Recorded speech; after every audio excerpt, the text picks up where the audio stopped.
Republican governor of Indiana, Mitch Daniels. Mitch Daniels.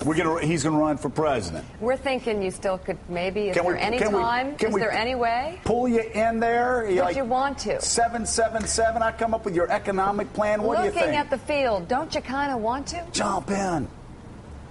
There's nobody I'd rather do it for than you guys, but I'm afraid I'll have to disappoint. Yeah. No, we crossed that bridge. Well, let me ask you about crossing that bridge, and then I want to get into an issue that you've focused on for such a long time, and that is, of course, America's national debt. Why is it, and we were lamenting this fact earlier this morning, that people like you, Jeb Bush, Paul Ryan, Chris Christie, serious policy thinkers, conservatives, real conservatives, have decided to stay out of this race, while we have others in the race that seem to be more interested in selling books than actually governing this nation? I don't think there's any one reason. I think probably each of us had a different and individual set of criteria. But, in our case, it was a family matter, family decision, and I'm at peace with it. All right. Well, why don't we talk about one of the main issues the next president's going to have to tackle? That's obviously our massive national debt. You took a debt to a surplus in Indiana. How do we do that in America? Going to be a lot harder because the problem's a lot bigger, and so we better get started now. Somebody just calculated that with the next Treasury auction or two, we will reach a terrifying milestone appropriately on Halloween. That is to say that right around the end of this month, our total national debt will equal 100% of our economy. That's Greek territory. That's the area in which somewhere out there's the point of no return where economies do not recover. So we better get busy on it. I think all honest people know that it starts with reform of the big safety net programs. We have to save them, really, from themselves, save our economy in the process. Your previous guest is on the right general track. We've got to have major tax reform that is pro-growth, lower, flatter, more neutral across across categories of investment. Really, we've got to put this economy, every national decision really has got to be made tested against the question, will it make the growth of the private economy, may I underline private, since the president doesn't seem to get this, will it make it faster or not? And there is no time to waste on all those fronts. And there's no doubt about it. Mika, most economists will say when you get to 90% debt to GDP, it starts a chain, a process that just causes the economy to slow down, causes the debt to go up, and as the governor said, gets you into Greek territory. The fact, Mark Halpin, that we're going to be at 100% debt to GDP end of this month is absolutely frightening, with real economic consequences for the long run. And none of the candidates running for president have given a speech as passionate and as clear as Governor Daniels gave a few months ago, shortly before he decided not to run. Governor, you mentioned tax reform. I want to ask you about that. Two of your friends, Governor Romney, Governor Perry, are about to have a pretty big debate, not about a flatter tax, but about a flat tax. I wonder what you think. Again, not about flatter, but a flat tax, one rate. And in that context, is it important to you to preserve the three big deductions that Americans rely on: home mortgage, health care, and charitable?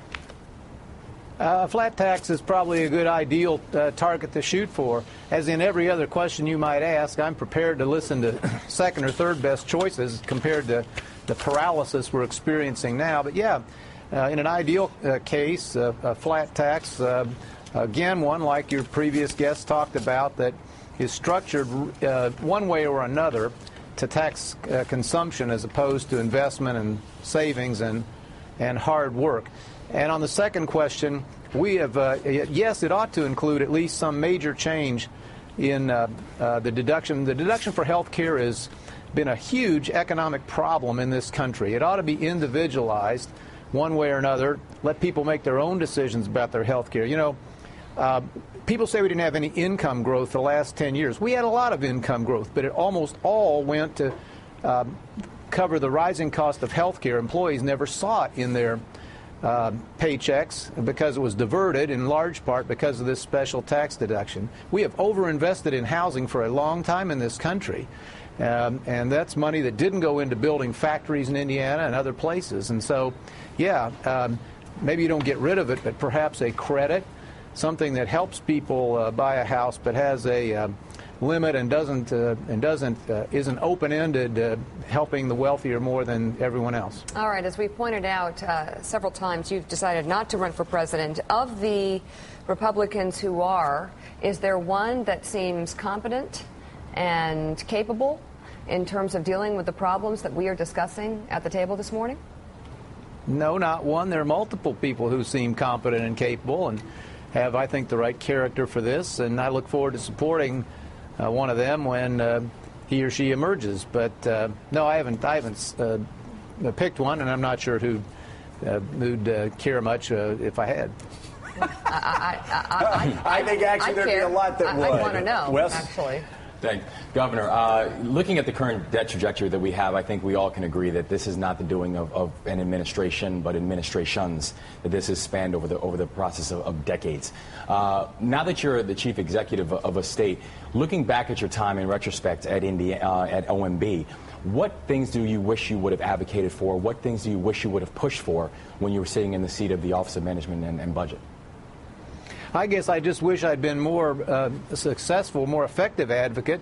I advocated for major reductions, for instance, in other spending once the nation committed itself to the war on terror. This is what the nation had done in all previous conflicts, but we didn't, as we all know.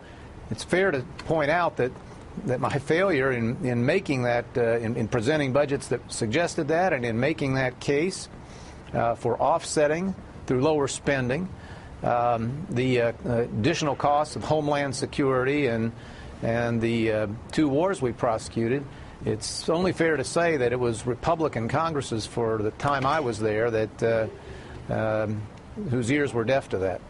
No doubt about it. Governor, I won't raise the biggest deficit of them all, which is the Colts 62-7 deficit. Oh, stop. Last night, right where you're sitting, sir. We won't get into that today. That is hateful. But no, take the video down. That is hateful. What are you? You know what? This is the thing. Joe Biden says, "Pass my bill, our people will be raped," and that inspires hate talk, Willie. And so now you're doing this on the Colts. I tried to gloss over it. I think they'll get better. Well, I'm tempted to say that the administration's on a long losing streak, and Vice President Biden hadn't deserted. So I'm not going to walk off the field just because the Colts are having a bad year. Okay, one last serious question for you. I don't think a lot of people grasp when we talk about debt in abstract terms what that means in real life. If our debt keeps going up, I think people say, I don't know, we've been going along this way for so long, can't we just borrow some more? What is 1 or 2 real-life consequences of runaway debt that you can tell people about this morning? When the mortgage payment gets so huge that it's devouring a big portion of your budget, you don't have enough to put people to work. We will lose permanently our standard of living.